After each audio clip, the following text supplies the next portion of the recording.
Okay.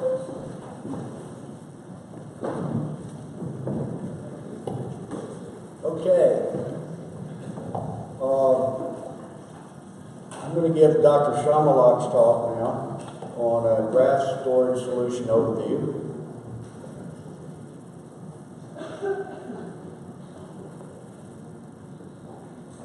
Okay. The optimal holding solution. What is it? Is it saline? Is it room temperature? Is it chilled? Should we use a specialized solution? I don't think we can really answer that question, but the smart people out there will give us some advice, and I'm going to pass along their wisdom. Now, there are 4 phases to a transplantation where follicles are subject to trauma. The first is the graft removal, and that would be the holding solution. The third is reimplantation, and the final is reperfusion injury, which occurs after circulation is reestablished to the graft. Now, the fastest you can remove a graft and place it into a pre-made incision is 20 seconds. There used to be a video here, I don't know where it went. Video clouds. But I can tell you this from experience. The hair in the graft still falls out. So there's really no advantage to placing grafts in 20 seconds. Now, what about holding solutions? There are some cheap ones, inexpensive ones. There's some very expensive ones. And what about temperature? What's the optimal temperature? And then should we add things like oxygen and ATP? And what about antioxidants and substrates for metabolism? So here we see a comparative cost. Saline, lactated ringers. These were the 2 that were used for years before things like hypothermosol and Vitasol came along. And we can see what the hypothermosol and Vitasol have done to our budgets. They're very expensive products and difficult to obtain in some countries. But there have been a lot of studies done over the years, and none of them are conclusive. Some have conflicting results. Dr. Biener presented a result where chilled grafts were able to sustain trauma better, meaning he crushed them with some needle holders and they grew when they were chilled, but they didn't grow as well when they weren't chilled.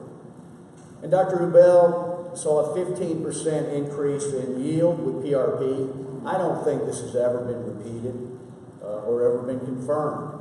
Dr. Lee says grafts grow better in PRP or faster. Well, I know they certainly do in cytokine-rich plasma or very high concentrations of growth factors.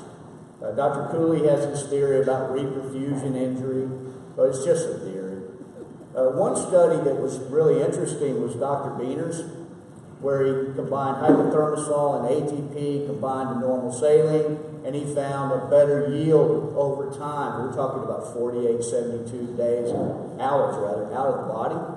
But who's going to place grafts 48 to 72 hours after a transplant? Not too many doctors here.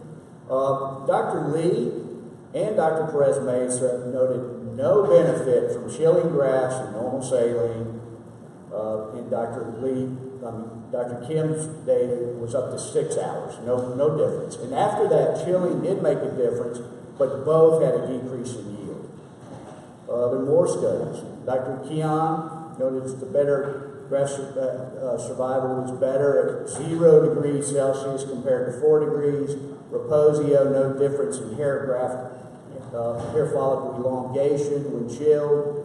Dr. Krugler had the Moser solution, and he claimed that his grafts didn't undergo effluvium following transplantation, but this was never confirmed, and it was never subsequently placed on the market, to my knowledge. And Dr. Parsi did note improved yield in one case. It's not a scientific study, when he used hypothermosol to store grafts compared to plasma-light A. Not a very valuable study. So what we need is more studies. So I leave it in your hands to go home and do some studies.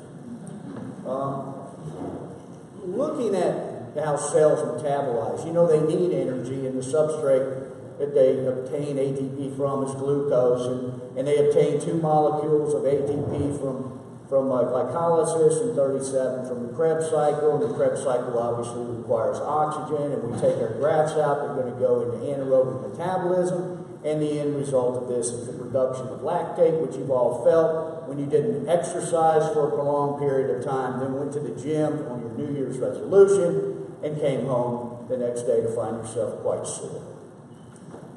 If we look at the difference between the intracellular environment and the extracellular environment, one of the major differences is there is a much lower sodium concentration inside the cell, a much higher concentration of potassium inside the cell, and there is a very low concentration of calcium inside the cell, because calcium is the initiator of apoptosis. And then we also see inside the cell there is this osmotic gradient due to a much higher concentration of proteins and amino acids. And what this does is it causes fluid to influx into the cell, but fortunately it's pumped back out. So the inside the cell is hypertonic compared to the extracellular space. Now, the question is, should we store grafts at room temperature, or should we store them at some temperature between 0 and 10 degrees Celsius? And quite honestly, the answer is unknown. We oftentimes see a 4 degrees Celsius as a target, but 4 degrees Celsius has no rational basis other than this is when water is its densest. And as you know, when you freeze water, it expands, and of course it leads to broken pipes in the winter. Let's see. Now, when you decrease temperature, this alone is really harmful to cells, and it can cause increases in calcium, potassium is lost, a gain in sodium, acidosis intracellularly, leaky membranes, and it all can lead to apoptosis. So when we look at the Q10, the Q10 is basically means that for every 10 degrees decrease in the temperature, 10 degrees Celsius, there is a 50% reduction in cell metabolism and oxygen consumption. And that at 5 degrees Celsius, the consumption is 6% of that at 37 degrees. So it certainly suggests that we should chill our grafts because it should improve long-term survival. However, we have to remember that when we take a cell out of 37 degrees Celsius, we put it in room temperature, then we chill it, and then bring it back up to room temperature and then back to 37 degrees. It's probably more like 37 degrees, 34 degrees in the skin, but all of these are stressful for cells. And because it's stressful, one of the concerns is that if ice melts while you have the grafts, on the cooling device, and all of a sudden the cells go from 4 degrees Celsius to room temperature. And then your staff notes it and they go, oh, well, I better add some more ice. And then they take them right back down to 4 degrees Celsius. And all of this is very stressful for grafts. It stresses me to talk about it. And so, we know for sure that chilling grafts causes all kinds of ionic imbalances, leaky membranes, and it can lead to cytoskeleton destruction, and all of these things can lead to apoptosis. So chilling alone isn't necessarily the answer. But if we are going to chill grafts, we should look for an intracellular storage solution. And what is that? Well, it's hypertonic. It mimics the intracellular environment. It has a higher osmotic pressure to reduce cell swelling and the uptake of water into the cell. And it's ideal for cold storage. It has elevated potassium levels, and it has low sodium levels. So these examples are noted here, hypothermosol, column solution, Eurocolumns, numerous of them, but they're all very expensive, and I don't think any of them have been shown to really improve our results. What about an extracellular storage solution? Well, these are the isotonic solutions that we find in normal saline, Ringer's lactate. These have a low osmotic pressure, and they tend to push water into cells, and this can lead to cell bursting. And why? Well, there's a pump on every cell, and this cell pumps the water back out. Water goes in due to the osmotic imbalance, and the pump pushes it back out. The cell maintains a homeostasis and it doesn't have a risk of bursting.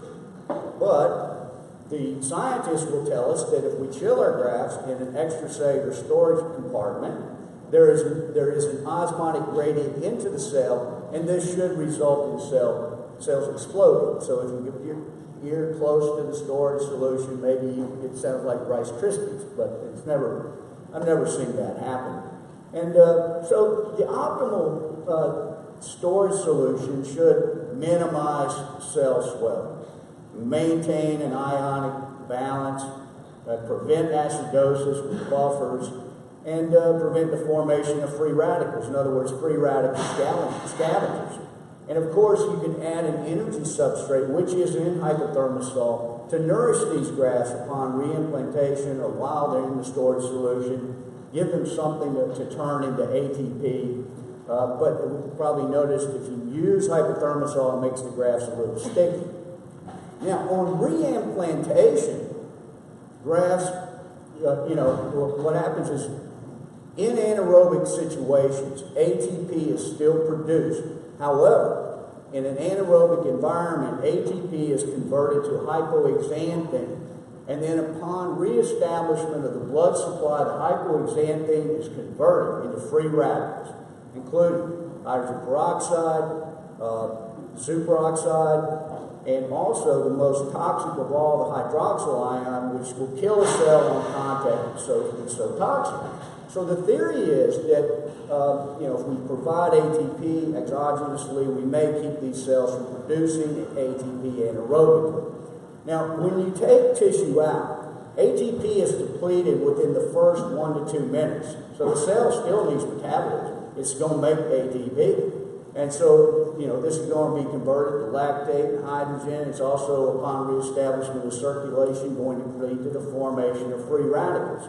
And of course, it also results in the accumulation of protons and calcium. And on reperfusion, or reestablishment, these are converted into free radicals. In fact, if let's say you had a stroke today, and we rush you to the hospital and we reestablish the blood supply to your brain, you're going to have more damage to your brain from the reperfusion injury than from the initial insult of the blockage of your vessels.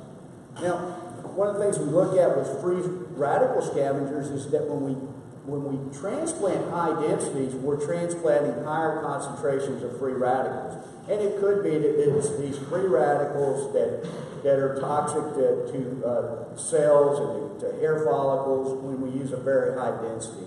And there have been some studies done, like this Mayer and Keene study, which showed a decrease in yield as we went to higher densities. But if you look at the numbers, they're kind of weird. They go down to 70% at 40, but back up to 82% at 50. So don't do 40, do 50. But I don't think any of the Mayer and Keene weren't necessarily high density dense packers back then. They may be today. And I can tell you for a fact, it's very hard to count hair follicles in these studies. So, a degree of skepticism with that study. So, why might there be lower yields? Could be free radicals overwhelming the body's capacity to consume them with free radical scavengers.